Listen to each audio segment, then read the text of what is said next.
Hello, beautiful souls, and welcome back to my podcast, Rewire to Inspire. I'm your host, Jessie Brown, and I am super excited to be jumping on the microphone with you all for episode number 164. If you missed my last episode, number 163, we chatted all about, do you have a victim mentality? It is a Friday night. It is almost midnight. And I am on here with you guys because I am fired up. I just recorded number 163 where we talked all about that, victim mentality, and the reason I'm fired up. I went to an event today, a speaking event called Level Up, a local beautiful conference. And today for me was a huge reminder of so many things. It just gave me so much perspective and reset and alignment and encouragement, and it just really showed me the things that I want to value in life and the power behind intentionality. And I knew I wanted to speak somewhat on that today. And today's episode number 164 is called Feeling Lost? Try this. Try what, you might ask? We'll get into it. Before we do, I have a question. Have you ever thought to yourself, someone's either telling you a story, you're seeing something on TV, you're watching a movie, you are out somewhere in public and you hear someone or see someone or whatever, and you go, oh, that must be nice. Oh, I wish I could do that. Oh, maybe someday I'll do that. Oh, I could never, but I wish I could. Those types of narratives. I encourage you to assess for yourself, have I ever done that? Have I done that recently? So many of us do that because it's like this comparison piece between us and others of things that we aspire to become, to be like, things we value. But the difference between you and sitting there and saying that and holding that belief and whatever it is you're comparing yourself to, that gap is action. Today's episode is all about taking action. And the exercise that I want to share with you all largely has to do with taking action. I wanted to share a story with you guys. As now being a podcaster and a public speaker, I can remember from a very young age when we'd have public speakers come into the school. And I think that that's now, in hindsight, why I love speaking in schools. And I love speaking with youth. Because I always felt so inspired when these people would come in. And ironically enough, the founder of the event that I went to today was the first public speaker that I ever heard speak when I was in grade 5. That was just a moment for me to connect that together. If you've never heard of him, his name is Mark Black. I encourage you to look him up. His story, everything he shares is phenomenal, very inspirational. And he was the first speaker that I ever heard speak. Again, ironic that today was the event that he has founded and has done over the last 7 years. And I remember his speech very clearly because there was a part of me that was like, whoa, that was amazing. I wish I could do that. Now, mind you, in hindsight, I was in grade 5. But I remember my tendency and my mindset at that time was, I wish I could do that. Not someday I will do that. I will work towards that. It was, I wish I could do that. And I've shared with you guys before, my narrative and my internal mindset, my internal dialogue for most of my life was I am shy. But I held this different perspective for myself that I really want to be a public speaker. I've always known that I love to speak in front of people, but because the voice of you are shy was so much louder, and because those negative thoughts are louder, I kept giving myself all the excuses of why I couldn't speak in front of other people. Oh, well, I'd be sick, or I wouldn't remember, or I wouldn't be able to do that, or no, I could never. And I kept just reiterating that for myself. I want you to assess for yourself, what is that thing for you? Right? We all have something that we've kind of told ourselves. And I remember listening to all these speakers and being so inspired. But because of that identity piece, and as we know, and I've talked to you guys about before, how we view ourselves and what identity we tell ourselves is how we will show up. And because I held on to that identity, I wasn't showing up, meaning I wasn't taking action, meaning I wasn't getting different results, meaning I wasn't getting new awareness. And without that new awareness, we cannot shift our identity or grow our level of self-belief in something. Today's exercise that I want to share with you all is hopefully a practice that you can do that can show you the contrast between your life now and the life that you actually aspire to cultivate and to work towards. But what can happen is when I was doing growth coaching, the biggest thing that we'd have to identify first is, well, why are you not taking action? What is it that's holding you in the past? What is it that is keeping you safe here? What is it that's blocking you from taking the next step? This exercise is something I used to do with clients all the time. And it kind of has two different names. The first one that it's referred to is called the miracle question. And as I've heard it referenced more recently, it's called the perfect day exercise. And they're very, very similar. And here's basically what they are, if you haven't already guessed from the name. It's getting very specific on what you would want your perfect day to look like. Start to finish. What are you going to do? What time are you going to wake up? What's your routine? Who's there? What are you wearing? How much money is in your bank account? Who are the people surrounding you? How do you feel? What do you look like? What do you act like? Very, very specifically, what you would want your perfect day to look like. Because when I used to ask my clients, what are your goals? What are you working towards? I don't know. Because that belief piece gets in the way. That identity piece gets in the way. That fear gets in the way. But when I say, if you could, a genie showed up and you could live your life in the perfect way, what would that look like for you? And I think that question grants so much permission because it takes away all these excuses. It takes away money. It takes away fundamental things that block us from getting to where we want to go. The thing is once we do this exercise and we get clear on what our perfect day would look like, and I very strongly encourage you to do this. This was how I landed on starting my podcast, was doing this exercise. As I said, I want to speak in front of people. And I got very specific about what I wanted that to look like. I want to be a podcaster. And then I want to speak in front of students. And I want to speak at events. And maybe eventually I will travel around the country.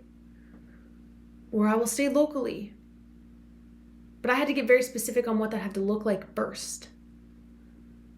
And the thing is as we grow, we will get new benchmarks because we'll get new awareness. But I had to stretch big. And originally my goal was I want to be a global podcast. I want to be a top 100 global, top self-improvement global podcast. That was my goal. That was my dream when I wrote this down. I got very specific. I want to do 1 episode a week. That eventually shifted to 2, which I'm very, very grateful for. Again, dots start to connect as we go. But it was 1 a week at the time. And then it was like, I want to do it for my house and I want to be able to do it for myself. And then like other components of my life that now are no longer in alignment. And so this in hindsight for me shows me I need to redo this question of what I want this to look like. But I remember that that's how this podcast in a lot of ways was born. What this question does is it not only gets those fears, materialistic things out of the way, but it shows you your values. It shows you what you actually care about in life. Furthermore than that is when you ask yourself that question, you take the time to contemplate it and you take the time to write it down and you see that for yourself. When you read that, it's like, whoa, there's a big gap between Jessie here and what I have written on this paper. Now I need to look at that contrast of what needs to happen next. Again, it gives you that awareness of where you need to take action. But when we just keep going day by day, hoping that we're going to land on success, hoping that we're going to land on our thing, our passion, that it's just going to come to us, we're just going to manifest it, it's just going to fall in our laps. sorry to tell you, but that's not how it works. You need clarity. You need direction. And the best way that we can do that is to go within for ourselves, to get clear for ourselves. And it doesn't have to make sense. You don't even have to believe it's possible in the beginning. But at least then you know what you actually want in life. And then you are going to be left with the guilt of not taking action when you know that this is what you want, but you're choosing to stay how you are.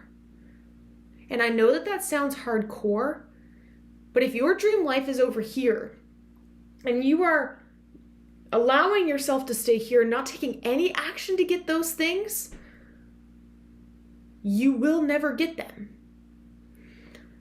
And so it shows you that contrast. It allows you to visualize, oh my gosh, allows you to envision your dream life. Because our mind does not know the difference between reality, what we tell ourselves, what we think, what we believe. When we think those things and our brain starts to think that that's real and possible, guess what? It becomes real and it becomes possible. But if we don't even think it, don't even think it could happen, don't even tell ourselves what that could look like, how could we ever possibly even imagine a different reality? This question gives you so much perspective on where you need to go. For me, looking at that question, even assessing for myself right now, there's things in my life now that I know that if I wrote down my perfect day would no longer exist. Here's the thing, is we have to be gentle with ourselves and know that it takes time to get there. That means we have to make a plan and we have to set ourselves up. But if we never take those leaps, if we never even try to see what happens, I'm sorry, and this is going to sound so corny, but you guys, we have one life. That's like the corniest thing that I can say, but like just really feel that in your body for a second, that you are here once. And how much time are you spending doing things that you actually don't give an F about? Yes, sometimes we have to do things we don't want to do. I understand. How much of it? How much of your time are you spending doing things that you don't want to do because you have all these excuses and lack of belief in yourself that a different reality could exist? We're all guilty of it because fear takes over. But if I can just allow you to hold that for a moment of telling yourself, hey, is this more worth me trying and seeing what happens, knowing I honored my heart and my passion and what I actually aspire out of life? Or am I okay staying comfortable? Am I okay staying here where I'm not fully happy? And I think that this question, it allows you to dream bigger without having limiting beliefs. Because I think so much of us aspire to more, but we can never actually admit that to ourselves, because if we admit it, then we give it power. And when we give it power and we don't take action, we feel like crap. Start with just doing the exercise and notice where it takes you. This is going to be a different way for each of us. But I highly encourage you to do it. I don't care if you are 13 listening to this. If you are, I'm sorry I swore. Or if you're in your 70s or 80s. I don't know how many times I need to reiterate this and remind you, and I'll remind you forever because you're beautiful and you're deserving of that. You're still here. You are still here. So what makes you less worthy? Throw time out the window. We all technically have the same amount of time. I get fundamentally with age we don't, but like, we could all be on our last day and not know it. So time really is just a blockage that we use to not take action. And I get, yes, circumstantially, time can come in and it is important. However, to me, when it comes to goals and aspirations, I think that it's bull crap. I think we get to a certain age and we're like, well, I'm too old to do that. It's like, no, you're just giving yourself the easy road. You're giving yourself an excuse. You're reiterating why you shouldn't do it. What about all the reasons you should do it? Wouldn't you rather do it and try and see what happens? These questions get me fired up because I know what it's like to sit in those mindsets of like, well, what's the point? And I think that this question just allows you to notice of if you've even been feeling stuck in your life, out of alignment, blocked, unhappy, uninspired, maybe it's because you need to take time to think about what you actually value, what you'd actually want to spend your day doing. And be intentional about it. Don't just say, I want to wake up on the beach every day. And if that's you, cool. Do you actually want that? What is it that you would actually value? Your perfect day, who would be around you? Who are the people that you're allowing to take up your time and energy now that they wouldn't be there in your perfect world, your perfect day, your perfect life? Why are you allowing them in your life now then? Everything that we allow in our life consciously as a decision that we know is not serving us, that is hurting us more than we realize. In the moment that we accept that and we start to eliminate things out of our life that aren't serving us, that is when your life will begin to shift. I know that because that's when my life began to shift. As soon as I started to choose different and notice different and value myself different, my outcomes started to be different. You have the power to do this too. I'm not some superhero. I used to struggle with this so much and have probably some of the worst self-talk you can ever imagine, which is why I'm so passionate about self-love and talking about this now, because I know what it's like to feel stuck. I know what it's like. Even now, I'm in a phase of my life where I'm like, I don't know what I want to do. This question allows me to assess for myself what that could look like and what I can work towards. So I truly hope you guys enjoyed today's episode. I hope you are gentle with yourself, but I do genuinely hope you push yourself to do this and get that awareness for yourself, because you're so deserving of it and you deserve that awareness so that you can take the necessary action to work towards cultivating a magnificent life for yourself that is in alignment versus living a life that you have just been showing yourself that you can only accomplish that. You can work towards so much more, but not until you identify what that could look like for you and what you truly value. So thank you guys so much for tuning into this week's episodes of Rewire to Inspire. Happiest of September. I'm looking at my calendar above me and I can't believe this is the last week of September. The fact that I will not be talking to you guys again, I'm not going to mess up this month because last month I said in September and it was still August, but I'll be chatting with you guys in October, which is wild. So happy fall. So grateful for each and every one of you. I hope you enjoyed today's episode. If you did, it would mean the world to me if you can share this with a friend, leave a review, follow along this journey. I am just so grateful for each and every one of you. And if I can help even one person, my job and my heart is complete. So thank you so much. I look forward to chatting with you all next week. Bye, you guys.